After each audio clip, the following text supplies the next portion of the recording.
ठीक आहे ठीक आहे. येस. तर ह्या सूक्ष्मजीवांबद्दल जे आपल्या आयुष्यामध्ये आपल्या जगामध्ये सगळीकडे आहेत त्याबद्दल आपण आता स्टडी करणार आहोत.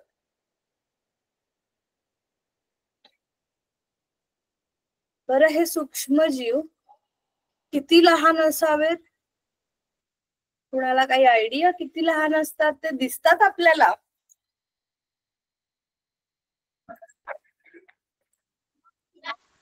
नाही दिसत आपल्याला, कुठेच दिसत नाहीत ते, पण ते सगळीकडे असतात कारण त्यांचा आकारच इतका लहान असतो की बापरे काय सांगायचं, खूप लहान. तर अशा सूक्ष्मजीवांबद्दल आपण आता बघणार आहोत.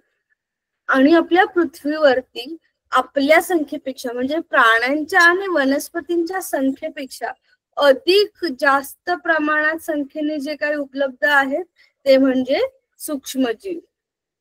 ते प्राण्यांपेक्षा पण जास्त प्रमाणात उपलब्ध आहेत आणि वनस्पतींपेक्षा. तर सूक्ष्मजीव आपण तर बघितले. मग हे सूक्ष्मजीव शास्त्र काय आहे? तर सूक्ष्मजीवांचा अभ्यास ज्याच्यामध्ये केला जातो त्याला म्हणायचं सूक्ष्मजीव शास्त्र. ठीक आहे. सूक्ष्मजीवांचा अभ्यास ज्या शाखेमध्ये केला जातो त्याला म्हणायचं सूक्ष्मजीव शास्त्र. तर आपण बघूया आता सूक्ष्मजीवांचं जग कसं आहे, ते किती लहान आहे ते. तर जर असा विचार करायला गेला तर एक मीटर जर आपण विचार केला, मीटर माहितीये ना, गणितामध्ये शिकला असाल, metre, kilometre, inch. So 1 metre म्हणजे 10⁶,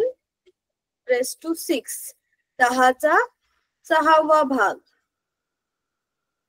10⁶ मायक्रोमीटर.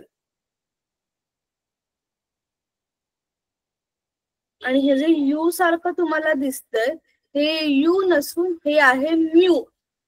ठीक आहे. म्यू हे युनिट वापरतात मायक्रोमीटर साठी. ठीक आहे. हा जो यू सारखा आकार दिसतोय तो यू नसून म्यू आहे. तर 1 मीटर मध्ये 10⁶ मायक्रोमीटर. सो हे जे मायक्रोमीटर आहे म्हणजे 1 मीटर मध्ये 10 वरती 6 शून्य लावा एवढे ते छोटे असतात, लहान असतात आकाराने. इतके लहान असतात की आपण त्यांना बघू शकत नाही, अजिबात त्यांना आपण सेन्स सुद्धा होत नाही त्यांचा. आणि हे जे जीव आहे सूक्ष्मजीव सगळीकडे असतात. त्यांचं वर्गीकरण कसं होतं ते आपण बघूया.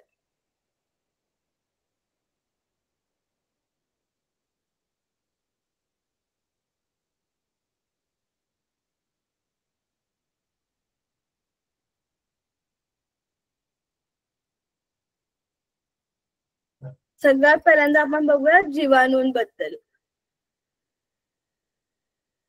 जीवाणू म्हणजे बॅक्टेरिया. जीवाणू म्हणजे काय? बॅक्टेरिया आहेत हे. आणि हे बॅक्टेरिया कसे आहेत? एक पेशी सजीव आहेत. कसे आहेत? एक पेशी सजीव आहेत. एक पेशी असलेले जीव आहेत जे उघड्या डोळ्यांनी आपण बघू शकत नाही. उघड्या डोळ्यांनी ते आपल्याला दिसत नाहीत. मग ते आपल्याला कसं दिसणार किंवा आपण त्यांचा अभ्यास कसा करणार? तर त्याच्यासाठी आपल्याला गरज असते सूक्ष्मदर्शकाची. कशाची गरज असते? मायक्रोस्कोप. बरोबर, मायक्रोस्कोपची गरज असते. आणि त्याच्यामधूनच आपण त्यांना बघू शकतो. बरं, हे जे जीवाणू आहेत ते कुठे असतात? तर सगळीकडे. अगदी समुद्राच्या खोलीपासून ते मानवाच्या शरीराच्या आतमध्ये असणाऱ्या आतड्यांपर्यंत सगळीकडे हे जीवाणू वाढू शकतात. आपल्या पोटामध्ये सुद्धा काही बॅक्टेरिया असतात, काही जीवाणू असतात जे आपल्यासाठी चांगले असतात, आपल्या हेल्थसाठी चांगले असतात. पण काही बॅक्टेरिया असे असतात जे आपल्या शरीरात गेले, आपल्या पोटात गेले तर आपल्याला वेगवेगळे आजार देऊ शकतात. आपल्याला वेगवेगळे आजार देऊ शकतात. आणि हे जे सगळ्या पेशी असतात त्या आदिकेंद्रकी असतात. आदिकेंद्रकी म्हणजे काय की त्यांच्या पेशीमध्ये कुठल्याही प्रकारचं केंद्रक नसतं, असं केंद्रक नसतं. त्याच्याऐवजी त्यांचं जे जेनेटिक मटेरियल आहे ते असंच गुंडाळा करून कुठेही त्यांच्या पेशीमध्ये फिरत असतं आणि त्यांच्या पेशीमध्ये कुठलीही पेशी अंगके नसतात. त्यांना पेशी भित्तिका देखील पेशी भित्तिका असते, पण त्यांच्या पेशीच्या आतमध्ये केंद्रक आणि पटलयुक्त अंगके नसतात. ठीक आहे. त्यांचं प्रजनन कसं होतं तर त्याचे दोन भाग, सिंपल तुकडे होतात, त्याचे दोन तुकडे होतात. त्यातली जी एक नवीन पेशी असेल ती स्वतंत्र आयुष्य जगते, दुसरी पेशी स्वतंत्र आयुष्य जगते. म्हणजे हळूहळू ह्यांच्यामध्ये अशी लाईन क्रिएट होत जाते आणि ते एकमेकांपासून वेगळे होतात आणि याच्यापासून दोन वेगवेगळ्या पेशी बनतात, दोन वेगवेगळे जीवाणू बनतात. अशा प्रकारे द्विखंडी भवनाने त्यांचे रिप्रोडक्शन होतं, प्रजनन होतं. एका पेशीच्या दोन पेशी बनतात, म्हणजे 2च्या 4, 4च्या 8 असं ते रेप्लिकेट असे ते वाढत वाढत जातात. आणि ज्या वेळेला त्यांना कंडिशन चांगली मिळते, त्यांना वाढण्यासाठी चांगली कंडिशन मिळते, त्या वेळेला ते डायरेक्ट डबल होतात. कसे वाढतात? डबल होऊन जातात. म्हणजे समजा तिथे 20 आहेत तर त्या 20चे लगेच 40 होणार, पण एवढ्या कमी संख्येत कधी ते अवेलेबल नसतात. ते तर कायम हजारो करोडोच्या संख्येनेच असतात.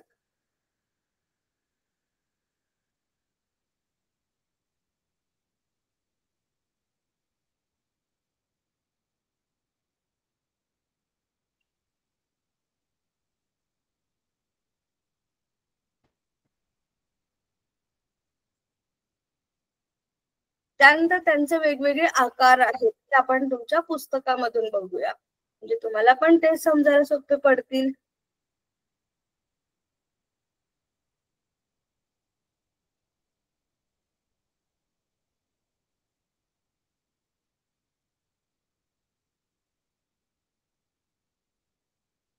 ओके. सो हे जीवाणूंचे आकार जे आपण शिकलो होतो आधी वरच्या पार्ट मध्ये सुद्धा, हे जे सगळे आकार आहेत, मोनेरा सृष्टीमध्ये येणारे सर्व जे सजीव असतात ते जीवाणूच असतात. आणि हे त्यांचे वेगवेगळे आकार आहेत. गोल आकाराचे गोलाणू, दंडगोल आकाराचे दंडाणू दिसतं. त्यानंतर जे स्वल्प विरामासारखे असतात, एका साईडला मोठे एका साईडला छोटे, असे स्वल्प विरामकृती, काय म्हणतात त्यांना? स्वल्प विरामकृती. त्यानंतर असे स्पायरल असे वाकडे तिकडे असतात, त्यांना म्हणायचं सर्पिलाकार. हे त्यांचे आकार आहेत वेगवेगळे, आणि त्या आकारावरूनच अशा वेगवेगळ्या प्रकारचे बॅक्टेरियांची नावं असतात. ठीक आहे. त्यांचा आकार किती असतो? 1 म्युएम ते 10 म्युएम इतके ते सगळ्यात जास्त लहान असतात जीवाणू. 1 म्युएम ते 10 म्युएम पर्यंतच त्यांचा आकार असतो. आणि ज्या वेळेला ते काय असं सिंगल एकटे नाही जगत, ते सिंगल असतात, पण बरेचदा ते एकत्र येऊन त्यांची कॉलनी, त्यांची एक वसाहत बनवतात, त्याला म्हणायचं कॉलनीज. काय म्हणायचं? कॉलनीज. एक असे तर ते सिंगलच असतात, पण ते एकमेकांना एक असे अटॅच होत जाऊन, म्हणजे हा एक गोलाणू आहे तर त्याच्याच बाजूला अजून त्याच्यासारखेच गोलाणू त्याला अटॅच होत जाणार आणि त्यांची काय बनणार? वसाहत बनणार. असे ते वसाहत बनवतात. दंडगोलाणूंची पण अशी त्यांची साखळी तयार होत जाते, त्यांची साखळी तयार झाली कि मग त्याला म्हणायचं त्यांची कॉलनी किंवा वसाहत.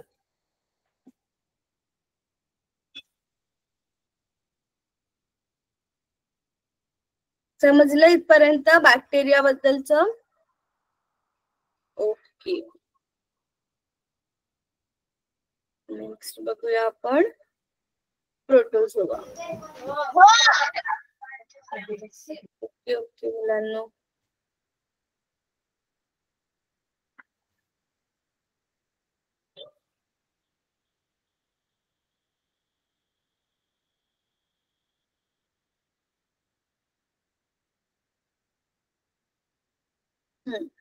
Next one is protozoa. यांचा आकार असतो सुमारे 200 mm. किती आकार आहे यांचा? 200 μm पर्यंत त्यांचा आकार असतो. आणि हे कुठे आढळतात सगळ्यात जास्त? तर पाण्यामध्ये. पाण्याच्या ठिकाणी प्रोटोझोआ नेहमी असतातच असतात. मातीमध्ये, गोडे पाणी म्हणजे आपलं जे नदीतलं, तलावातलं प्यायचं पाणी असतं तिथे, आणि समुद्रामध्ये पण असतात. आणि काही तर सजीवांच्या शरीरामध्ये पण राहतात आणि त्यांच्यामुळे रोग होतात. हे जे सर्व आदिजीव आहेत हे दृश्य केंद्रकी असतात. कसे असतात? दृश्य केंद्रकी, ज्यांना पेशी भित्तिका नसते, पण त्यांच्या आतलं जे शरीर आहे म्हणजे त्यांचं जे केंद्रक आहे ते केंद्रक विजिबल असतं. त्याच्यानंतर त्यांचे वेगवेगळे सेल ऑर्गॅनल्स दिसत असतात. हे आपण जे त्यांचे सेल ऑर्गॅनल्स वगैरे आहोत ते पुढच्या धड्यांमध्ये बघणारच आहोत कोणते कोणते असतात. त्यानंतर यांच्यामध्ये त्यांची पेशी रचना, त्यांचे हालचालीचे अवयव, त्यांची पोषण पद्धती यांच्यामध्ये खूप जास्त प्रमाणात विविधता असते. म्हणजे खूप जास्त प्रमाणात ते डिफरंट असतात. काही असतात जे गोलाकार आकाराचे असतात, काही असतात ते असे थोडेसे काय म्हणूया आपण वेगळ्या आकाराचे. पॅरामोशियमचं चित्र तुम्ही बघितलं तर तसे असतात, किंवा युग्लिना सारखे असे वेगवेगळ्या आकारांचे हे प्रोटोझोआ असतात. त्यात त्यांची पोषण पद्धती वेगळी. म्हणजे काही असतात ते स्वयंपोषित असतात तर काही परपोषी असतात.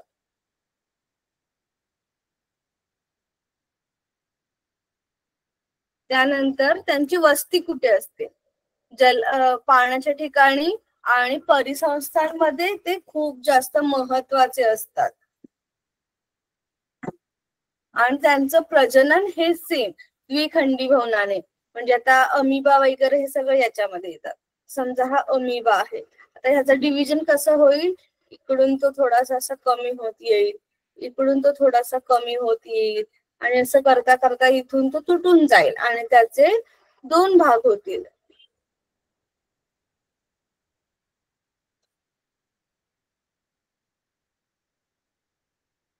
आणि त्याच्यापासून 2 वेगवेगळे अमिबा तयार होतील. तर अशा प्रकारे द्विखंडी भवनाने त्यांचं प्रजनन होत असतं. आता ते का महत्वाचे आहेत? तर काही प्रोटोझोआ हे परजीवी असतात. परजीवी म्हणजे ते दुसऱ्या जीवांवरती जगतात. तर मग त्यांच्यामुळे जर ते सजीवांच्या शरीरात आले तर त्याच्यामुळे आपल्याला वेगवेगळे आजार होऊ शकतात. समजा अमिबा, पॅरामोशियम हे आहेत ते गढूळ पाण्यामध्ये असतात. गढूळ पाणी प्यायल्यावरती आपल्याला माहिती ना आपण कसे आजारी पडतो. जर पाणी चांगलं नसेल तर आपण आजारी पडतो. का आजारी पडतो? तर पाण्यामध्ये हे प्रोटोझोआ असतात. तर हे प्रोटोझोआ गढूळ पाण्यामध्ये आढळतात आणि त्यांचं स्वतंत्र जीवन जगतात. त्यानंतर अँटामिबा हिस्टोलिटिका. अँटामिबा हिस्टोलिटिका हा जो प्रोटोझोआ आहे तो त्याच्यामुळे आमांश नावाचा आजार होतो. ताप येतो, खूप उलट्या वगैरे होतात. त्यानंतर प्लाझ्मोडियम वायवॅक्स या प्रोटोझोआमुळे आपल्याला मलेरिया होऊ शकतो. काय होऊ शकतो? मलेरिया होऊ शकतो. त्यानंतर युग्लिना युग्लिना स्वयंपोषी असते, ती तिच्यामध्ये क्लोरेला असतो आणि त्याच्यामुळे ती स्वतःच अन्न स्वतः तयार करू शकतो. युग्लिनामध्ये हरितलवके असतात, त्यामुळे ते स्वतःच अन्न स्वतः तयार करू शकतात, म्हणून ती स्वयंपोषी प्रोटोझोआ आहे. समजलं प्रोटोझोआ?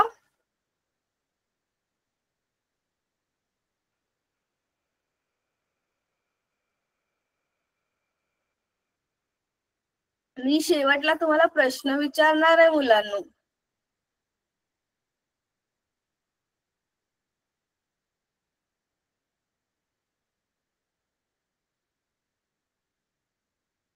समजलं?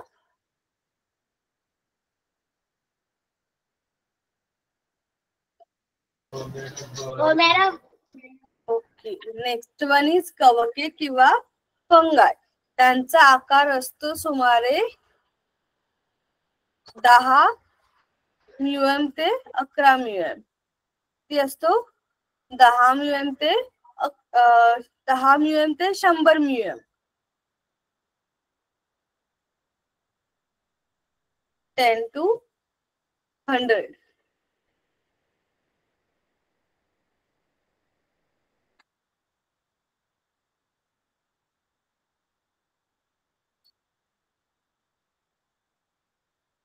कशावर जगतात ही?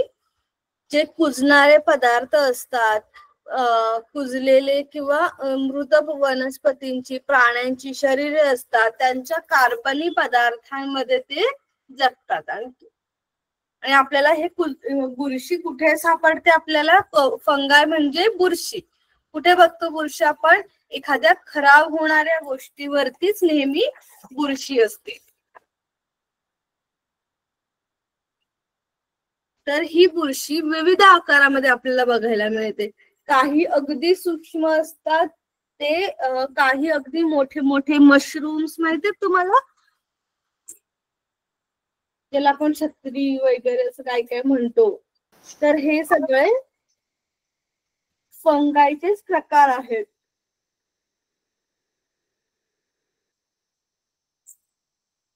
आणि ते महत्वाचे का आहेत? तर पर्यावरणातील सेंद्रिय पदार्थांचे विघटन करण्यासाठी आणि त्यातील पोषक तत्वांचा पुनर्वापर करण्यासाठी बुरशी अतिशय महत्वाची आहे. पर्यावरणातील सेंद्रिय घटकांचे विघटन करण्यासाठी बुरशी अतिशय महत्वाची आहे. त्यानंतर मृतोपजीवी असते ती, त्या आणि मृत प्राण्यांच्या शरीरावरती वगैरे जगून कार्बनी पदार्थांपासून अन्न पोषण करते, ती अन्न शोषण करते आणि त्यावर स्वतःचं पोषण करते. आणि हे जे फंगाय आहेत त्यांच्या भिंती, त्यांच्या पेशींच्या भिंती ह्या कायटिन नावाच्या एका पदार्थांपासून बनलेल्या असतात आणि त्यांच्यामध्ये क्लोरोप्लास्ट नसतो. क्लोरोप्लास्ट नसतो, त्यामुळे ते कुठल्याही प्रकारचं प्रकाश संश्लेषण करू शकत हो की नाही?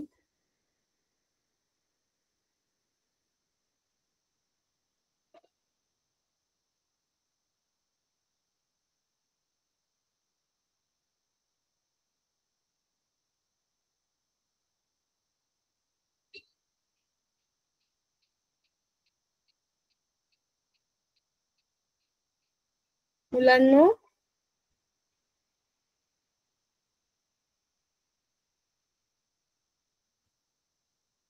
आवाज येतोय माझा सगळ्यांना?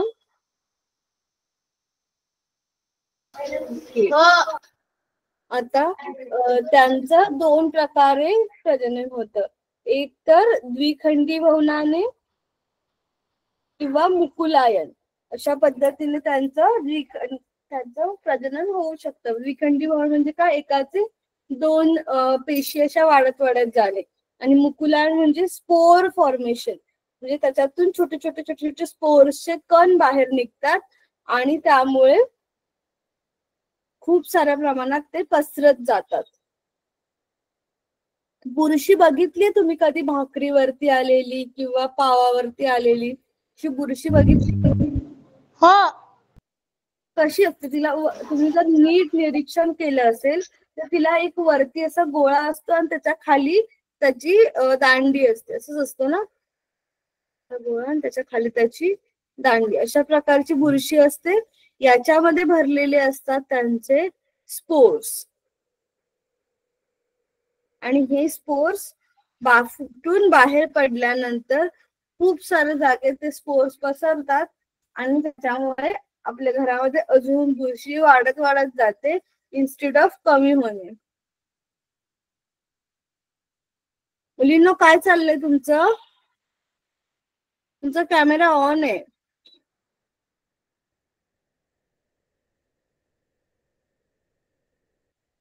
ओके, आपण नेक्स्ट बघूया शैवाले किंवा अलगी.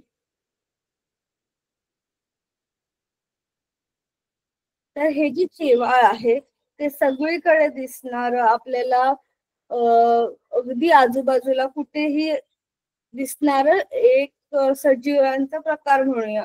नदी किनारी वगैरे बघितले तुम्ही शेवाळ? हँड रेस करून सांगा. हो, बघितले.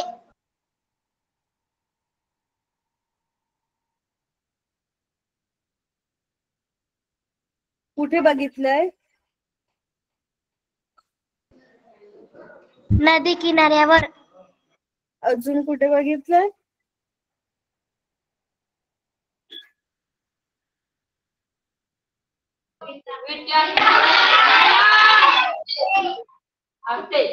कुठे कुठे एकाने सांगा.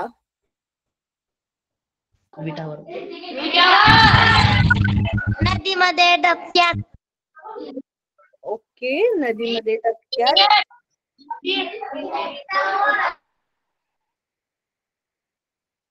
अगदी सगळ्या पाण्याच्या ठिकाणी आपल्याला शेवाळ बघायला मिळतं. त्यांचा आकार असतो साधारणतः 10 ते 100 मिलिमीटर. किती असतो? 10 ते 100 मिलिमीटर, 10 ते 100 मायक्रोमीटर. त्यानंतर हे जे आहेत शैवाल किंवा अलगी, हे दृश्य केंद्रकी असतात. दृश्य केंद्रकी म्हणजे आता जसं मी तुम्हाला सांगितलं, त्यांचं केंद्र विजिबल असतं, केंद्र दिसत असतं पेशीमध्ये.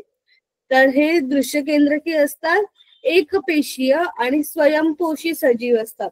म्हणजे हे दुसऱ्या कोणत्याही गोष्टीवरती वाढत नाहीत, तर हे प्रकाश संश्लेषण करतात आणि त्याच्या सहाय्याने वाढत जातात. त्यांच्या पेशीमध्ये हरित लवके असतात. काय असतात? हरित लवके. पान नंबर 4 वरती तुम्हाला हे दिसेल. काय असतात? हरित लवके असतात आणि त्या हरित लवक्यांच्या सहाय्याने ते प्रकाश संश्लेषण करतात. त्याचं एक्झाम्पल आपण म्हणू शकतो क्लोरेला किंवा क्लॉडिमॉनस यासारख्या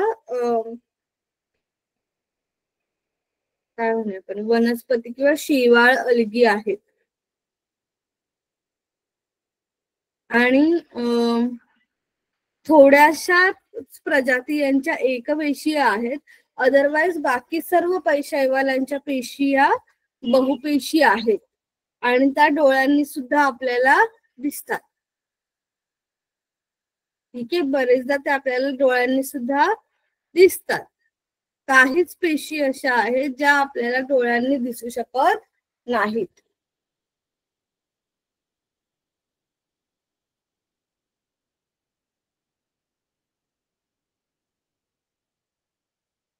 आणि आता नेक्स्ट आहे सगळ्यात महत्वाचा आणि सगळ्यात खतरनाक असा सजीव, विषाणू. बरं, मला सांगा, तुम्हाला आतापर्यंत आपण 3 जे शिकलो ते समजले का? आधी जीवाणू, आदिजीव आणि कवके.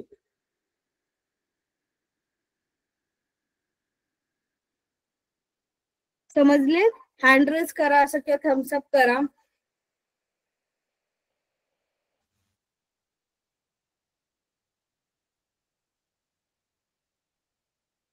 ओके, आपण नेक्स्ट जाऊया. आताच आपण जे बघत होतो, जे सगळं बघत होतो, प्रोटोझोआ, फंगाय, अल्गी, हे सगळं आपल्याला मायक्रोमीटर मध्ये दिसत होते, म्हणजे म्यू एम ह्या युनिट मध्ये दिसत होते. त्याच्या आधीचे सर्व जे सजीव आहेत ते आपण सीएम मध्ये मोजतो, तसंच हे म्यू एम आहे. आणि आता जे आपण बघणार आहोत विषाणू, हे सगळ्यात जास्त खतरनाक सजीवांचा प्रकार आहे. तो असतो नॅनोमीटर मध्ये. किती लहान असतो तो? नॅनोमीटर इतका तो लहान असतो. म्हणजे त्याचा आकार हा सुमारे, त्याचा आकार आपण कन्फर्म सांगू शकत नाही की हा एवढ्याच आकाराचा असेल. त्यामध्ये व्हेरिएशन, चेंजेस येऊ शकतात. सो तो असतो साधारणतः 10 नॅनोमीटर टू 100 नॅनोमीटर.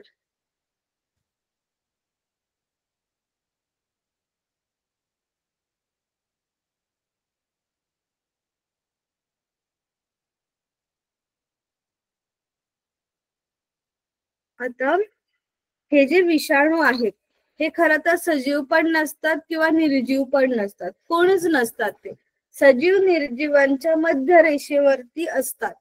म्हणजे त्यांना स्वतःच काही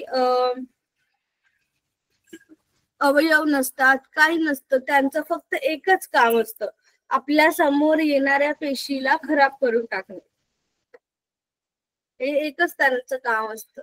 तर असे हे व्हायरस आपल्याला फ्रीजमध्ये ठेवायचे आहेत.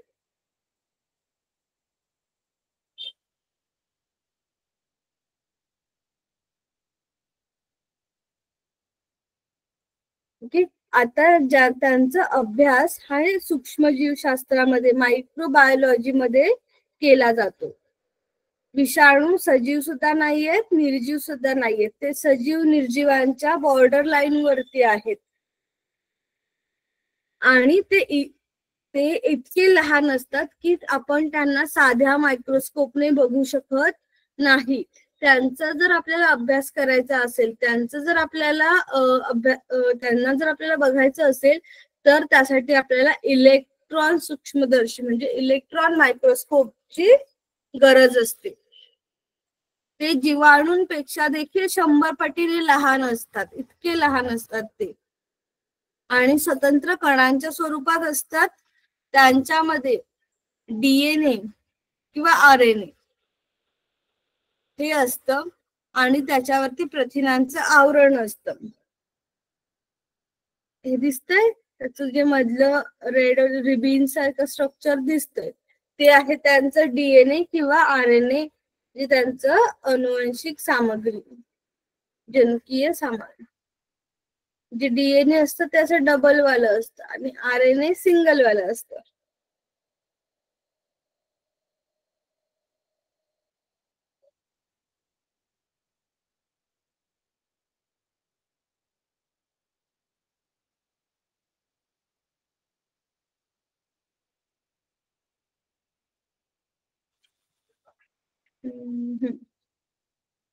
आणि आता हे जे विषाणू आहेत ते कसं बरं वाढत असतील, कसे पसरत असतील, त्यांची वाढ कशी होत असेल, तर त्यासाठी ते एक नवीन टेक्निक वापरतात. आणि ती टेक्निक खूप वेगळी आहे. तर ते काय करतात, समजा एखादी पेशी त्यांना भेटली तर ते त्या पेशीवरती अटॅच होतात. अटॅच झाले की त्यांच्या आतमध्ये असणार हे जे डीएनए आरएनए आहे ते या मध्ये होल करून त्यातून त्यांचं जेनेटिक मटेरियल आतमध्ये दुसऱ्या पेशीमध्ये सोडून देतात. आणि या पेशीमध्ये त्याचं स्वतःच जे जेनेटिक मटेरियल डीएनए किंवा आरएनए आहे त्याच्यासोबत ते मिक्स होऊन जातात. मिक्स झाल्यानंतर ते त्या पेशीच्या आतमध्येच राहतात. आणि ज्या वेळेला त्यांना बाहेरचं वातावरण मिळतं चांगलं, त्यावेळेला ह्या पेशीच्या आतमध्ये ते स्वतःसारखेच असे अनेक व्हायरस बनवतात, अनेक विषाणू बनवतात आणि ह्या पेशीला फोडून टाकून त्यातून ते बाहेर पडतात आणि पुन्हा नवीन पेशीला जाऊन संसर्ग निर्माण करू शकतात. आणि विषाणूंमुळे प्राण्यांना, वनस्पतींना वेगवेगळे रोग होतात. ठीक आहे. विषाणू हे खूप खतरनाक असतात. तुम्हाला कोणता व्हायरस माहिती आता रिसेंट वाला? तुम्ही सगळ्यांनी ऐकलंय, माहिती तुम्हाला? Corona virus. बरोबर, कोरोना व्हायरस. त्याच्यामुळे काय झालेलं, सगळे माणसं आजारी पडलेले.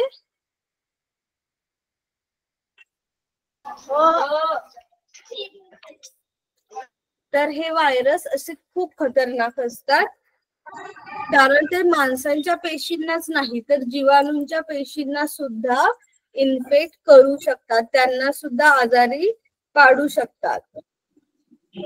असे वेगवेगळे खूप सारे विषाणू आहेत, जसं की पोलिओ विषाणू, पोलिओ व्हायरस होतो माणसाला, त्यानंतर इन्फ्लुएन्झा, HIV, किंवा आपण आता म्हणालो तसं कोरोना. तर पोलिओची सगळ्यांनी डोस तर घेतलीच असतील लहानपणी, माहितीही असेल सगळ्यांना, बरोबर?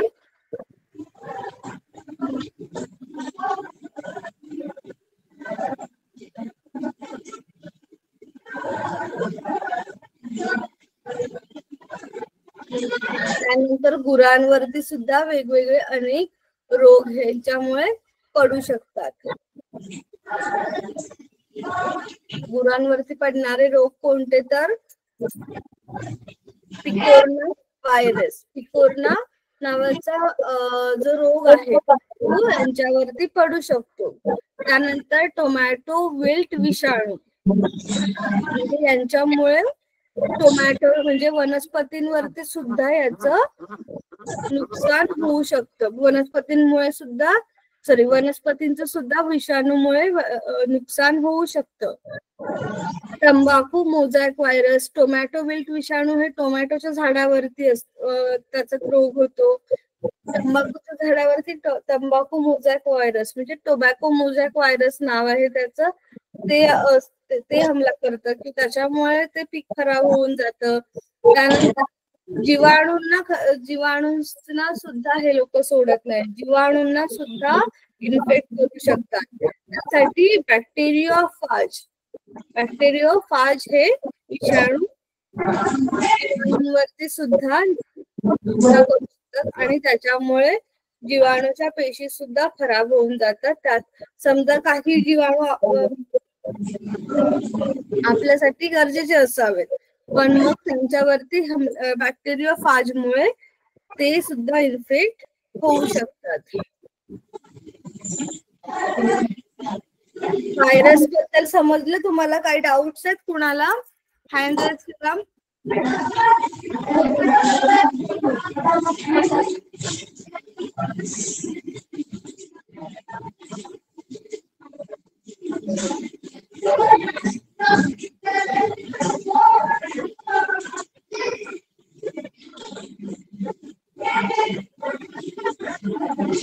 शेअरिंग स्टॉप करते म्हणजे मला तुम्ही सगळेजण दिसाल.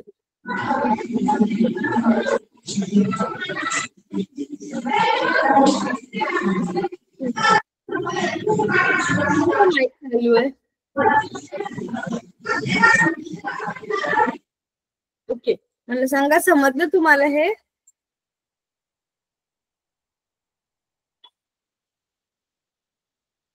हो मॅडम. ओके मुलांनो, ठीक आहे. आपण एकदा पटकन रिवाइज करून घेऊया बुक मधून आणि मग मी तुम्हाला होमवर्क देईल.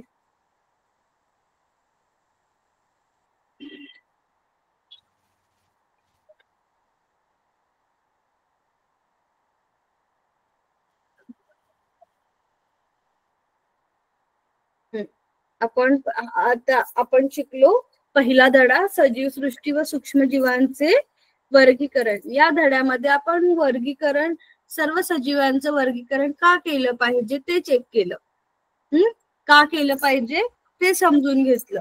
तर हे जे वर्गीकरण आहे ती वर्गीकरणाची पद्धत कुणी शोधून काढली?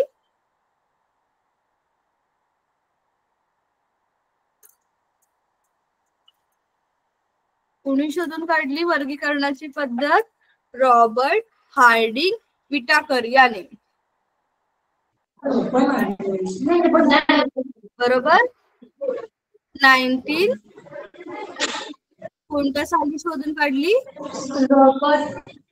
Robert Harding Whittaker. 1969 मध्ये 1969 साली त्यांनी ही पद्धत शोधून काढली. त्याच्यामध्ये त्यांनी पूर्ण सजीव सृष्टीचे 5 गटांमध्ये वर्गीकरण केलं.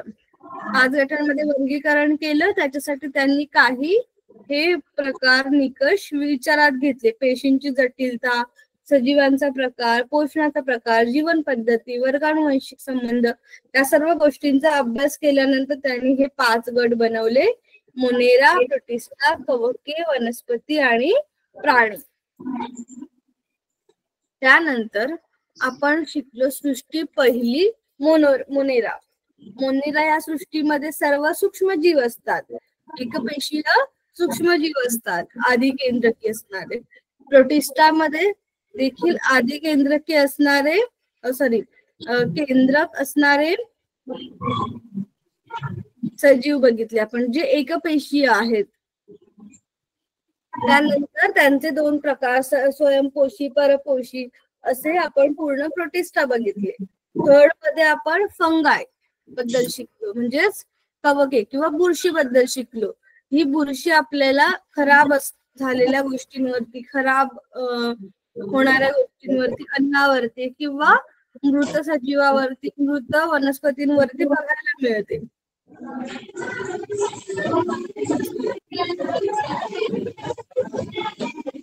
त्याच्यामध्ये प्रकाश संश्लेषण होत नाही.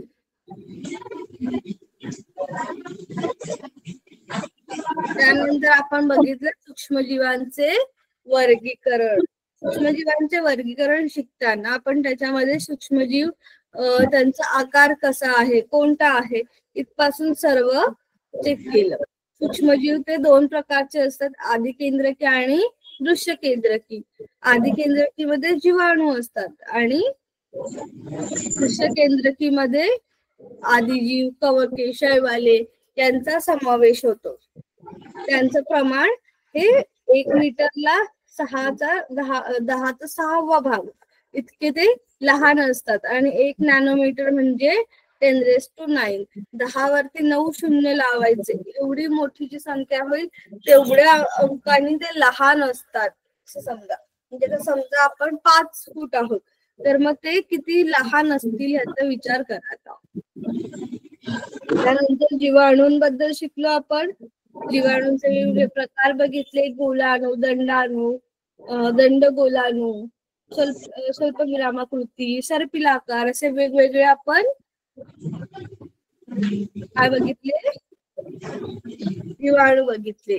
त्यानंतर प्रोटोझोआ, आदिजीव, त्यांच्याबद्दल शिकलो. प्रोटोझोआ कुठे राहतात? जास्त करून पाण्यामध्ये, मातीमध्ये, गोड्या पाण्यामध्ये, समुद्रामध्ये असतात आणि दृश्य केंद्रकी असतात. त्यांच्यामुळे आपल्याला आजार देखील होऊ शकतात.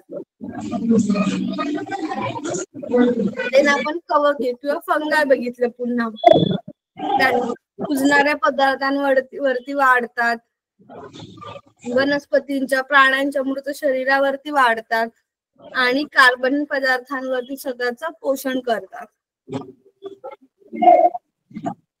त्यानंतर अल्गी किंवा फंगाय.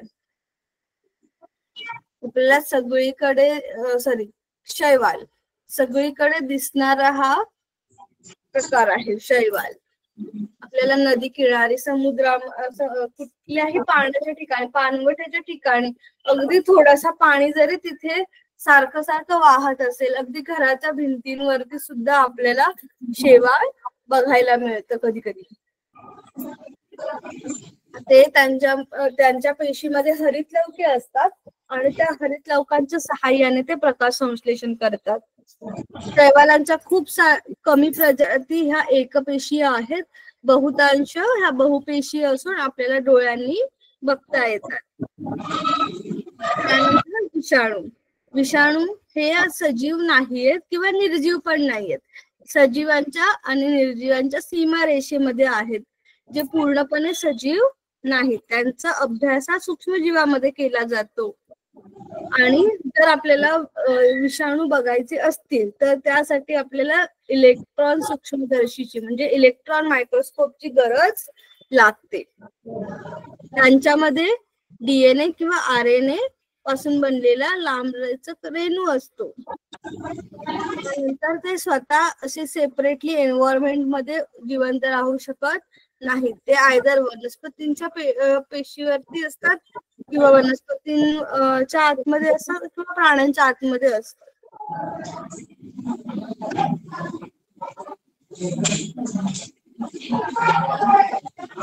आणि विषाणूंमुळे वनस्पतींना व प्राण्यांना वेगवेगळे रोग होऊ शकतात. ठीक आहे, समजलं? आता तुमचा होमवर्क आहे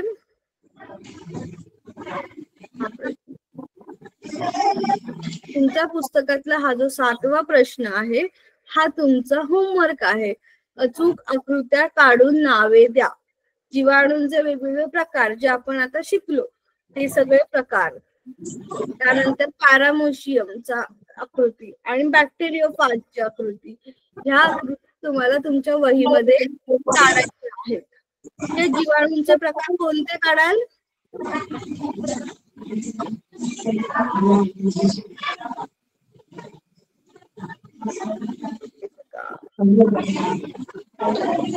हे तर जीवाणूंचेच प्रकार आहेत पण हे काढणार आहोत. हे तुम्हाला तुमच्या वहीमध्ये ऍज अ होमवर्क म्हणून करायचं आहे. क्वेश्चन नंबर 7 समजलं?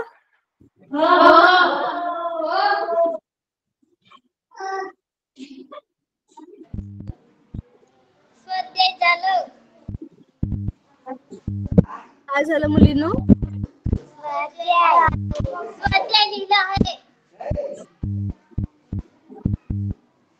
तुमचा आवाज नाही येते मला नीट. ओके, समजलं आहे.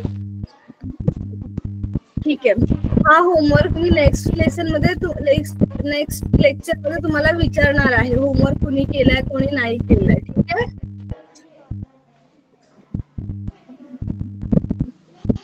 आणि तुमचे शिक्षक आम्हाला सांगणार आहेत की आमच्या मुलांनी होमवर्क केलाय किंवा नाही केलाय. त्यामुळे मला तर ते समजणारच आहे. ठीक आहे, आपण आता इथेच थांबूया आणि नेक्स्ट लेक्चर मध्ये आपण पुढचा लेसन स्टार्ट करणार आहोत. दुसरा धडा आरोग्य व रोग. त्यामुळे येताना तो लेसन रीड करून यायचंय, वाचून घ्यायचा आहे तो धडा. समजलं?